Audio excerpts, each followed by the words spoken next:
Donc, bienvenue à ce webinaire sur le congé paternité et d'accueil de l'enfant. Donc, au sommaire aujourd'hui, nous verrons la réglementation, le dernier jour de travail, le signalement en DSN, la saisie nette entreprise, les cas particuliers et les contacts. Donc, nous allons commencer par la réglementation. Donc, qui peut en bénéficier? Donc, le congé paternité et d'accueil de l'enfant, c'est un droit qui est ouvert à tout salarié à l'occasion de la naissance d'un enfant, quel que soit le lieu de naissance de l'enfant ou de résidence, et que l'enfant soit ou non à charge du salarié. Donc, ça peut concerner le père de l'enfant, donc quelle que soit la situation familiale, donc mariage, Pacs, union libre, divorce, séparation, même si le salarié ne vit pas avec son enfant ou avec la mère, il peut y prétendre. Ça concerne également le ou la conjointe de la mère, ainsi que toutes les personnes liées à la mère par un Pacs ou vivant maritalement avec elle. On vous a mis sur cette slide que vous aurez de la réception du support le lien vers amélie.fr où tout est bien détaillé sur qui peut bénéficier de ce congé paternité et d'accueil de l'enfant. Les conditions d'ouverture de droit. Donc, le congé paternité et d'accueil de l'enfant, c'est un droit qui est ouvert à tout salarié. Il peut en bénéficier quelle que soit son ancienneté ou la nature de son contrat, donc qu'il soit en CDD, en CDI, à temps partiel, qu'il soit intérimaire ou saisonnier. Et pour bénéficier de ces indemnités journalières de congé paternité, il doit remplir par contre des conditions. Il doit, par exemple, avoir une durée d'immatriculation à l'assurance maladie d'au moins 6 mois. Il doit justifier également de 150 heures de travail sur 3 mois ou 600 heures de travail sur 12 mois ou d'un montant de cotisation suffisant. Et puis, il y a une petite particularité, c'est que si l'ouverture des droits n'est pas remplie lors de la première période du congé paternité, alors le refus de prise en charge vaut pour toutes les autres périodes. Donc, si votre salarié, comme on va le voir juste après, veut fractionner son congé paternité, mais que ses droits ne sont pas ouverts pour la première période, il n'y aura pas de nouvelle étude pour les périodes qui suivent.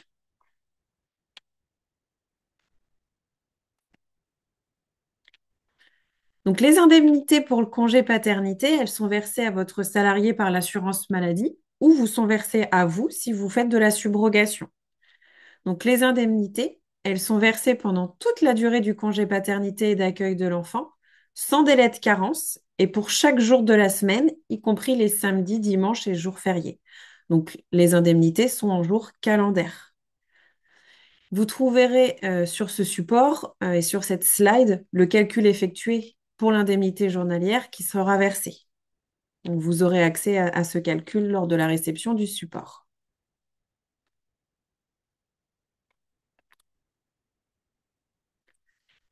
Les généralités. Il faut savoir que votre salarié doit vous informer de la date prévisionnelle de l'accouchement et des dates de début de la ou des périodes de congé au moins un mois avant celle-ci. La durée légale du congé paternité et d'accueil de l'enfant, c'est de 28 jours pour une naissance simple, donc la naissance d'un enfant. Donc c'est 3 jours employeur plus 25 jours assurance maladie et de 35 jours en cas de naissance multiple. Donc 3 jours employeur et 32 jours assurance maladie. Donc le congé, il débute dès la naissance ou le premier jour ouvrable qui suit pour la première période obligatoire d'une durée donc minimale de 7 jours, 3 jours employeur, 4 jours assurance maladie. Et elle peut être prise en une ou plusieurs fois pour sa totalité dans un délai de 6 mois à compter de la date de naissance de l'enfant. Encore une fois, sur cette slide, vous allez avoir le lien pour avoir toutes les informations sur amélie.fr. On continue sur les généralités. Donc, comme je le disais juste avant, le congé paternité et d'accueil de l'enfant peut être pris en une seule fois. Dans ce cas, il doit débuter immédiatement à la suite du congé de naissance employeur qui est d'une durée minimale de 3 jours ouvrables. C'est prévu par le Code du travail et c'est autorisé par votre entreprise. Donc, les 4 premiers jours de ce congé paternité et d'accueil de l'enfant, qui sont indemnisés par l'assurance maladie, elles sont assorties d'une interdiction d'emploi. Vous ne pouvez pas refuser d'accorder le congé paternité et d'accueil de l'enfant à un salarié, mais vous devez en être informé dans les délais prévus. Donc, vous ne pouvez pas refuser cette période qui est dite obligatoire.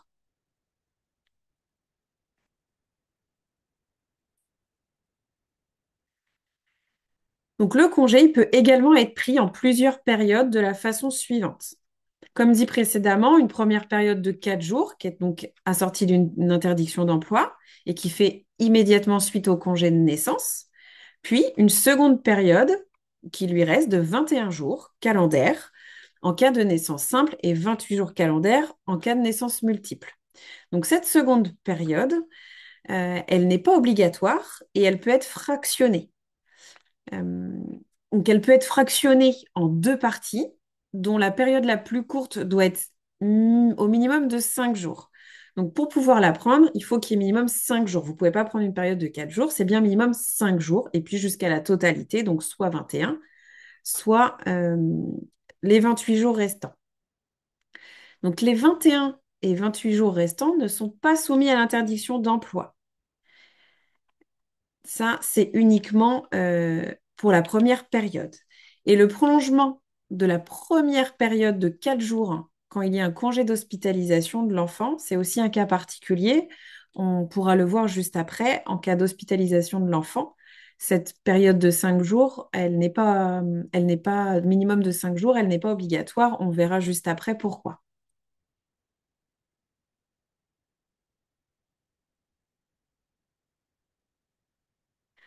On va passer au dernier jour de travail.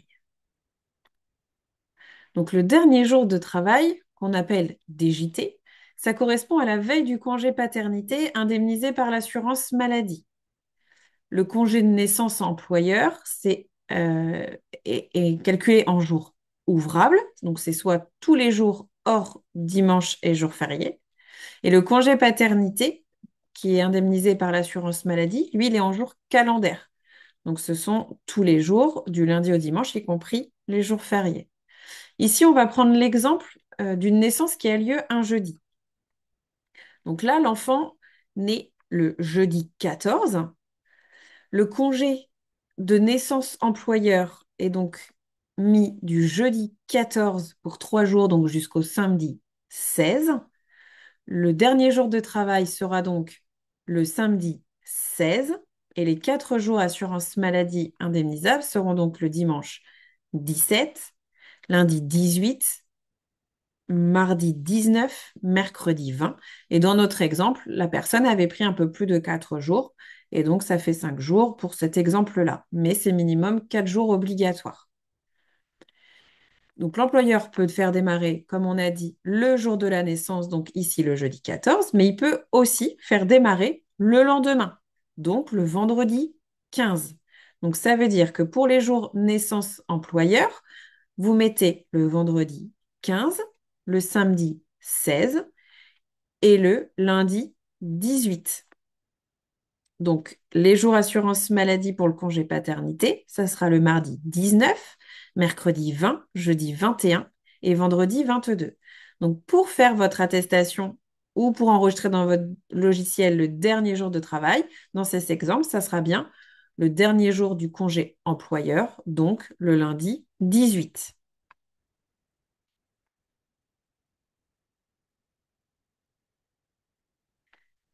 Donc, comme je vous le disais juste avant, le dernier jour de travail, dans le cas initial, c'est toujours la veille de l'arrêt ou donc là, pour les périodes non obligatoires, le dernier jour de travail, ça sera la veille de la période prise pour le congé paternité. Donc, la période commence, on va imaginer ici le 18, le dernier jour de travail sera le 17. Et c'est pareil pour la troisième période non obligatoire.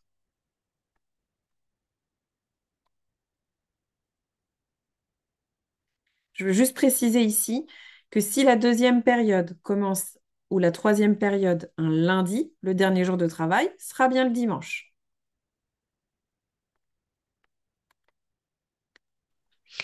Charline, avant de passer à l'étape suivante, j'ai une petite question dans l'onglet questions-réponses. Est-ce qu'il y a 3 jours de carence comme un arrêt maladie pour le congé paternité? Non, je disais tout à l'heure qu'effectivement, il n'y a pas de carence en congé paternité. Ce sont quand il y a si votre salarié prend les 4 jours obligatoires, les 4 jours lui seront indemnisés. Pareil pour ces jours qui lui restent pour la période, donc 21 jours ou 32 jours. C'est toujours sans carence pour le risque paternité. Très bien, merci. Est-ce qu'il y a d'autres questions? Et s'il y a, on le prend en 3 périodes, il n'y a pas de carence non plus. Non, donc je Eh bien confirme, hein, non. pas de carence du tout sur ce risque-là. Voilà. Merci. Donc, on va passer maintenant au signalement en DSN. Donc, qu'est-ce que vous devez faire quand vous utilisez la DSN pour nous faire savoir qu'il y a un congé paternité? Eh bien, effectivement, le meilleur canal de transmission, ça reste le signalement en DSN. Donc, il suffit de rentrer l'absence dans votre logiciel de paie. Donc, vous enregistrez l'absence pour événement familial, congé paternité. Vous précisez les dates de dernier jour de travail et la date de fin prévisionnelle dans les onglets prévus qui correspondent à des blocs de votre DSN. Si votre salarié, il vous a transmis l'acte de naissance, on verra après ce que vous pouvez faire pour nous le transmettre et pour faciliter surtout le paiement de ce congé paternité. Et comme pour vos autres signalements d'arrêt, il faut penser après à bien vérifier vos tableaux de bord, savoir si c'est bien arrivé jusqu'à nous. D'accord? Mais comme je disais, dans votre logiciel, vous enregistrez votre absence et c'est ce qui fera foi parce que si on prend la slide suivante, effectivement, le signalement DSN, il génère 2 flux vers l'assurance maladie. Il génère la reconstitution de l'attestation de salaire qui permettra l'indemnisation, mais il nous transmet également les dates du congé paternité, que ça soit pris en une fois ou si c'est pris en plusieurs fois, vous devez bien faire votre absence et nous signaler à chaque période de fractionnement qui sera prise. Donc, il faut effectuer le signalement DSN à chaque période. Et c'est pourquoi on vous conseille de passer par le signalement pour le congé paternité parce que, voilà, en une action, vous avez les deux informations qui sont transmises en une fois à l'assurance maladie. Puisque sans ces deux choses-là, on ne peut pas indemniser le congé paternité. Pour la saisie sur net entreprise, donc si vous n'utilisez pas le signalement d'arrêt en DSN ou sur demande de nos services, vous pouvez utiliser l'attestation de salaire sur Net Entreprise. Donc, sur Net Entreprise, comme à votre habitude, vous faites l'attestation de salaire au risque paternité et vous choisissez donc le salaire réduit. Donc, le salaire réduit, c'est ce qui correspond au salaire brut moins les 21%. Ensuite, vous devez renseigner les dates du congé paternité et nous transmettre l'acte de naissance via le compte entreprise. Ces étapes-là, je ne vous les détaille pas aujourd'hui, là, lors du webinaire, à l'oral, hein, parce que comme on vous a expliqué, c'est un webinaire flash. Cependant, lorsqu'on vous enverra le replay et le support, vous aurez le détail de toutes les étapes que vous devez réaliser pour nous transmettre les dates via le compte entreprise quand vous ne passez pas en DSN. Il y a ce téléservice qui existe, il est bien fait, donc vous aurez tout le détail lors de la réception de notre support. Avant de passer à la suite, je t'interromps, Charline, Oui, il y a une ou deux questions générales. Euh, le congé paternité peut-il être pris par un alternant? Un alternant, oui, c'est un apprenti en général, hein, donc oui, voilà, on a dit tout à l'heure, quel que soit son statut, il y a le droit, effectivement. À partir du moment où il cotise et qu'il remplit les conditions qu'on a évoquées en début de webinaire, il pourra prétendre à son indemnisation de congé paternité. merci. J'ai une question sur le tableau de fractionnement, mais je pense que tu vas être amené à le réexpliquer. euh, Pourquoi on n'en a pas besoin ou pourquoi, dans quelle situation éventuellement il peut être demandé. Donc, je ne réponds pas tout de suite à cette question. Oui, on y reviendra juste après. On va voir ensemble les cas particuliers et puis on expliquera après le tableau de fractionnement. Est-ce qu'il y a d'autres questions avant qu'on passe au cas particulier? Il y a des questions, mais auxquelles je réponds par écrit parce qu'elles sont très spécifiques. Ok, super. Alors, on prend la suite des cas particuliers. Merci, Hélène. Donc, la naissance pendant l'absence du salarié. Donc, l'enfant qui est né pendant une période de congé payé. Donc, ça, c'est une exception. Et ça sera la seule exception qu'on verra aujourd'hui au niveau de la législation, puisqu'en fait, quand il y a une naissance qui tombe pendant un congé payé, le congé paternité, il peut commencer qu'à l'issue des congés payés. Donc, dans cette situation, il faudra bien nous indiquer en commentaire sur le compte entreprise quand vous déposerez votre acte de naissance euh, qu'il s'agit d'un congé paternité qui est pris à la suite de congés payés. Parce que sans cette information-là, effectivement, vous risquez d'avoir des attestations rejetées. Donc, il faudra bien nous le dire, parce que c'est vraiment une exception. Donc, il faut bien nous informer sur le compte entreprise dans une case qui s'appelle commentaire, bien nous préciser ça. Et donc, dans un cas comme celui-ci, le dernier jour de travail, ça sera le même. Le dernier jour de travail, ça sera la veille du début de l'indemnisation assurance maladie. Et donc, pardon, le dernier jour du congé employeur. Si on prend l'exemple ici, votre salarié, il est en congé payé, son enfant est né pendant ses congés payés. À la fin du congé payé, il aura les 3 jours minimum légal pour son congé employeur. Et ensuite arrivera le congé obligatoire assurance maladie et le dernier jour de travail, le dernier jour du congé employeur. Ensuite, on va prendre le cas de l'hospitalisation de l'enfant. Donc, en cas d'hospitalisation de l'enfant, à sa naissance, vous devez respecter la chronologie suivante. Donc, il y a les 7 jours obligatoires, donc vos 3 jours congé de naissance employeur, les 4 jours obligatoires assurance maladie, et ensuite, il y a l'hospitalisation de l'enfant, c'est maximum 30 jours, et bien sûr, ce congé d'hospitalisation supplémentaire, la durée, elle se limite à l'hospitalisation de l'enfant. Donc, si l'enfant est hospitalisé pour 10 jours supplémentaires au-delà des 4 jours obligatoires, le salarié aura le droit à 10 jours. Si son enfant est hospitalisé sur une période de 30 jours, il aura le droit aux 30 jours. Si l'hospitalisation dépasse les 30 jours, on se limitera aux 30 jours. Et puis, à la suite, il peut reprendre son congé non obligatoire. Et donc, les jours qui lui restent. Et puis, les périodes qui sont dites donc non obligatoires, qui seront prises normalement dans les 6 mois à partir de la naissance, dans un cas d'hospitalisation, ils sont à prendre dans les 6 mois à partir de la fin d'hospitalisation de l'enfant.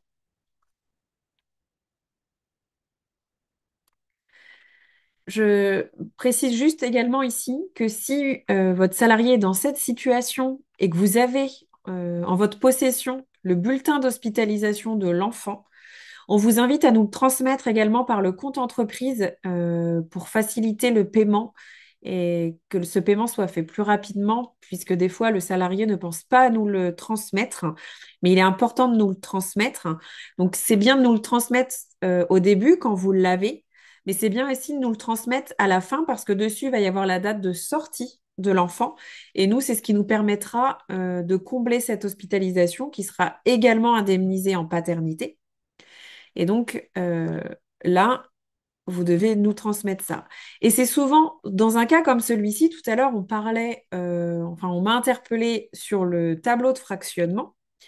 Et c'est dans un cas, par exemple, comme celui-ci, qu'on peut vous le demander. Mais le tableau de fractionnement, que vous connaissez tous, ou peut-être pas tous, mais en tout cas, pour ceux qui nous l'ont demandé, c'est quelque chose qui nous est à nous adresser seulement sur réclamation de l'assurance maladie. Le tableau de fractionnement, il n'est pas à nous envoyer de manière systématique, c'est vraiment pour des cas particuliers. Pour les cas systématiques, comme je le répète, hein, c'est l'ADSN ou Net Entreprise. Et à la demande de l'assurance maladie, vous pouvez nous transmettre le tableau de fractionnement qui est disponible sur amélie.fr.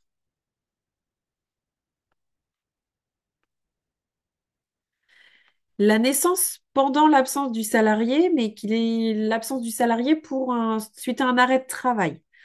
Eh bien, si l'enfant il est né pendant une période d'arrêt maladie, donc le salarié a l'obligation de prendre la période obligatoire de 7 jours dès la naissance de l'enfant.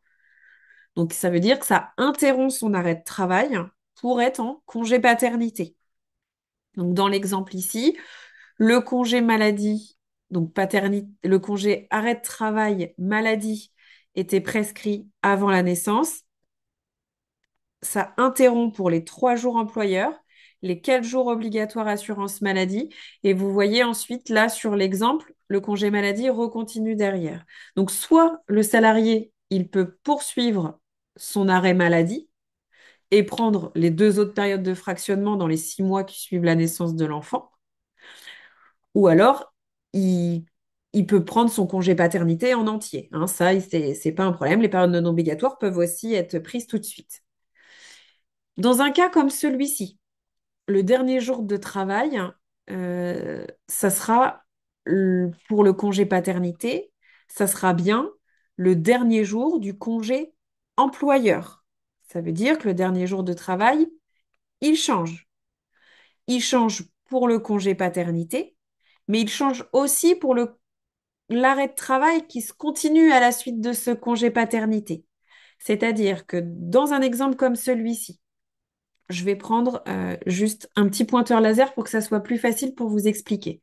Ici, vous avez le congé maladie, donc avec un dernier jour de travail à la veille de ce congé maladie. Ici, interruption pour le congé de naissance employeur. Il prend ses congés de naissance, donc il est réindemnisé par l'employeur. Ensuite, il y a les 4 jours obligatoires assurance maladie, donc nouveau dernier jour de travail puisqu'indemnisation de l'employeur. Et pour le congé maladie, donc l'arrêt de travail qui se continue au-delà, il nous faudra un nouvel arrêt, un nouveau signalement d'arrêt de travail ou une nouvelle attestation sur Net Entreprise avec un dernier jour de travail qui est modifié. Le dernier jour de travail, ça sera le même que pour le congé paternité.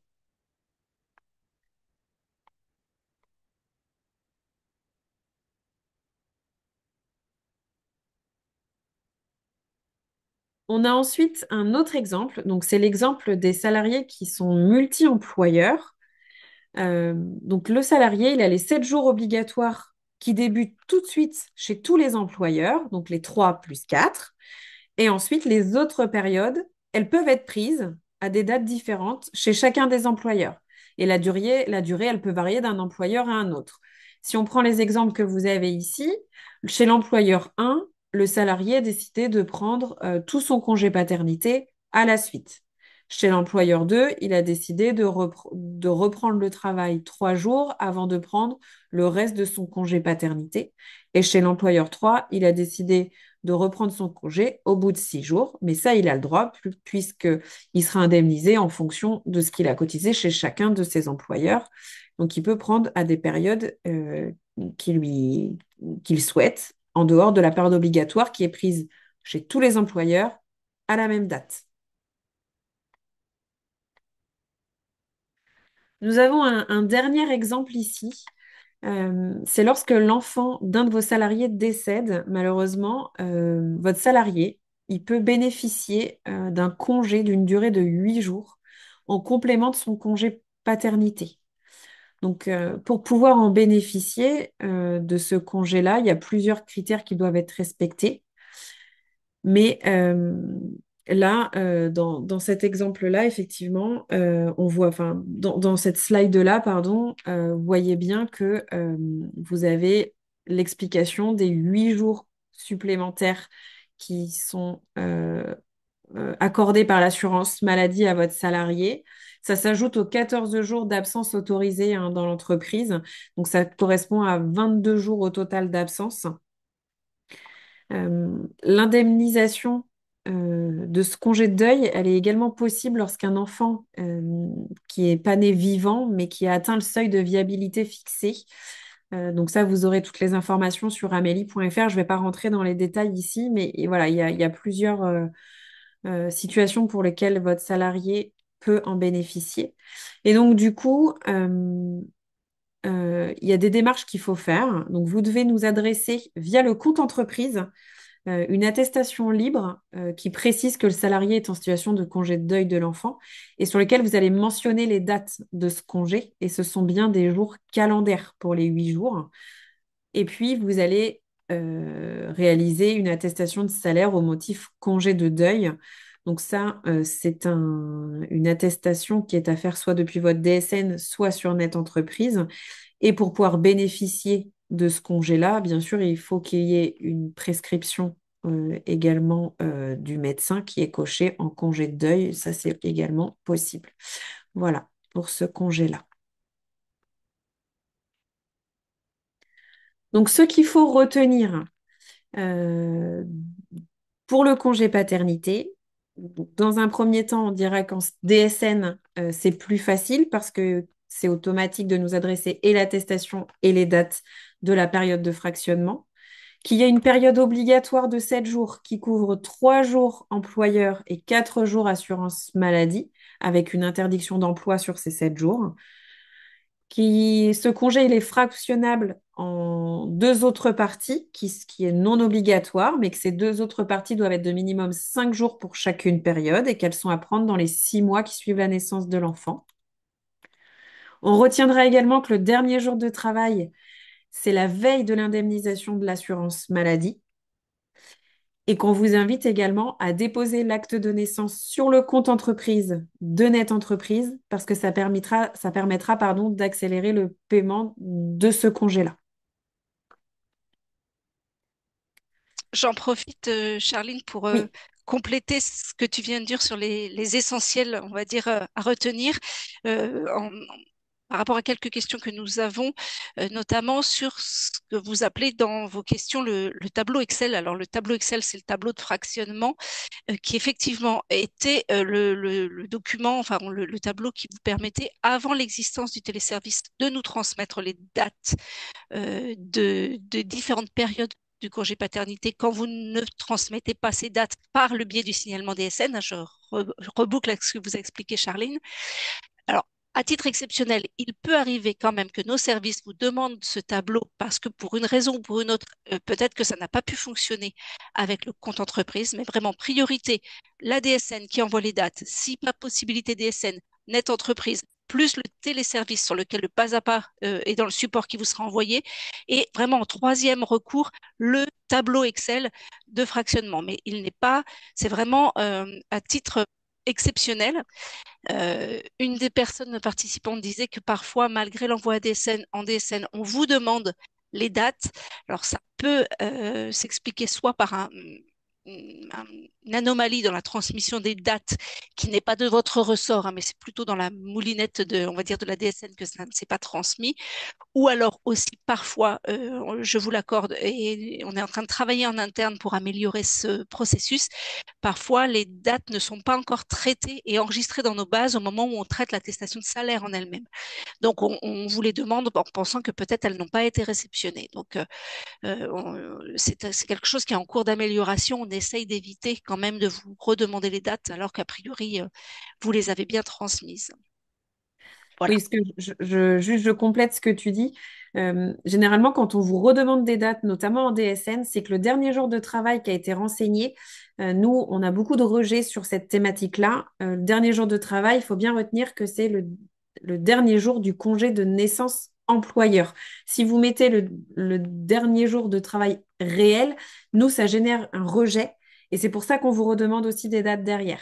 Et puis, si on vous demande ce tableau de fractionnement, juste pour compléter, parce que je crois que je ne l'ai pas dit tout à l'heure, eh bien, écoutez, comme je vous l'ai dit, il est disponible sur amélie.fr et vous pouvez le déposer directement sur le compte entreprise de Net Entreprise. Quand vous allez dans gérer les dossiers, vous pouvez le déposer. Sur le support qu'on va vous envoyer suite à ce webinaire, tout sera bien détaillé et on vous met l'endroit où vous devez le déposer. Voilà. Donc, juste avant d'arriver aux questions, juste les contacts pour pouvoir nous contacter. Donc, il y a le 36 79 que vous connaissez. Il y a le lien idem. Donc, vous aurez le lien ici pour pouvoir nous contacter via ce formulaire de contact. Vous avez de l'information sur amélie.fr entreprise et vous avez aussi tout ce qui est base de connaissances sur Net Entreprise. Ici, on vous a mis également le rendez-vous en ligne. Alors, on l'a mis un petit peu en rouge juste parce que c'est une nouveauté. On vous mettra le lien direct. C'est que la plateforme téléphonique propose de prendre des rendez-vous pour jusqu'à maximum 10 dossiers à étudier. Et vous pouvez choisir votre créneau et un conseiller, un téléconseiller vous rappellera pour faire le point avec vous sur maximum 10 dossiers et non plus 3 dossiers comme quand vous appelez le 36 79. Avant de terminer ce webinaire, est-ce qu'il reste des questions, Hélène? On t'entend pas, Hélène. On- J'avais oublié de remettre mon micro, pardon. Il y a quelques questions, mais auxquelles tu as répondu, hein, donc je ne réponds, on répond pas ensuite individuellement. Dans le déroulé du webinaire, tu as évoqué ces questions-là. Quelques questions très particulières sur des situations spécifiques. J'ai fait des réponses aux personnes concernées en disant qu'on reviendrait vers elles à l'issue du webinaire. Il n'y en a pas beaucoup. D'accord. Et une question qui dit, je ne vois pas le rapport entre le congé de deuil. Je ne comprends pas le rapport du congé de deuil entre l'enfant qui naît et l'enfant de moins de 25 ans. Euh, je pense que la question veut dire que le congé de deuil, ça n'a rien à voir avec le congé paternité, c'est vrai, mais c'est autour de la parentalité quand même. C'est pour ça que ça a été évoqué aujourd'hui, mais je te laisse le repréciser. Oui, en fait, c'est simplement pour redire que le congé de deuil, il peut s'ajouter au congé paternité. Donc, le, le parent qui peut prétendre au congé paternité ou d'accueil de l'enfant peut cumuler le congé de deuil. Et effectivement, il est mis là parce que ça concerne l'enfant qui est juste né, mais ça peut également, effectivement, comme disait Hélène, dans le cadre de la parentalité, concerner un enfant jusqu'à l'âge de 25 ans. Donc, du coup, c'est pour ça qu'on l'a rajouté ici, parce que ça fait partie des règles que c'est jusqu'à 25 ans.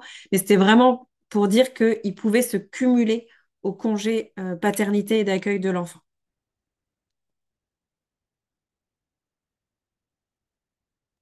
Et je crois que c'est tout sur les questions d'ordre général.